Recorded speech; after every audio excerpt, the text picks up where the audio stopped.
Somebody coming in for the first time, what's the biggest misunderstanding you see or confusion you see with the first time buyer? Going it alone.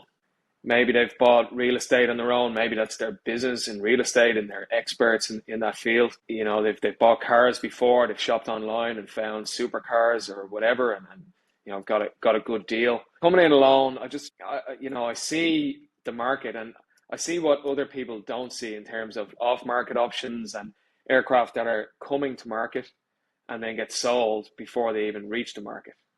They're the off-market opportunities you want to be looking for. The early heads up on great pedigree airplanes that have offers on them before they even reach the market. If you're coming in alone, you will not get access to those because good brokers that have access to them save them for their acquisition clients. And you know, notes that go out within the broker circles, you know, I want a Challenger 350, or I've got a qualified buyer ready to go on a whatever global. They're the ones with signed up acquisitions. And if I have a Challenger 350 coming in my territory, for sure, for that seller, I need to find him a deal as soon as possible.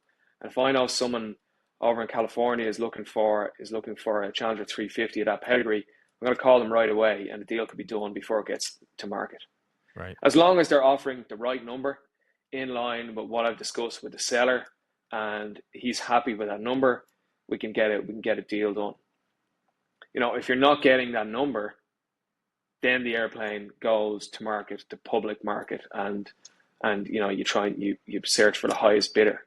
But if there's a high bidder within the you know, a fair market value plus, call it, you're going to do the deal off market.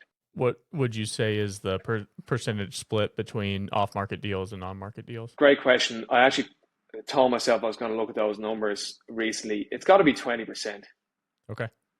Yeah. Yeah, it's got to be somewhere around there. Yeah, not insignificant for sure. The problem is with off-market airplanes, and we could have a whole podcast on the off-market jet, and put a few posts on LinkedIn recently to get a lot of engagement because it's an interesting and opaque world, right? You know, there is a lot of off-market airplanes where the seller is just looking for too much, as I call it, having a go at the market. Yeah.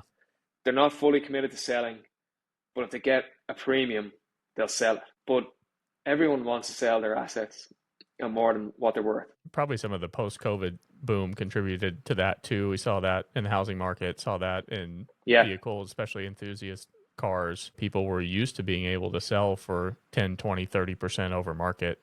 And as that started to pull back and get back to reality a little bit, I think some people are still living in that 2021, 2022 timeframe. Yeah. Yeah. Well, that was the market. Yeah. That was you know, I've looked at the numbers in detail, and that was like a 1 in 40 year event. Mm-hmm. That interaction between the supply and the demand in 2021 and 2022, sending values up. That was like a 1 in 40 year event. But it's come back down, you know, and sellers, you know, they're still trying to hang on to those prices. We're back into a world where aircraft depreciate in value. Yeah. And that's normality.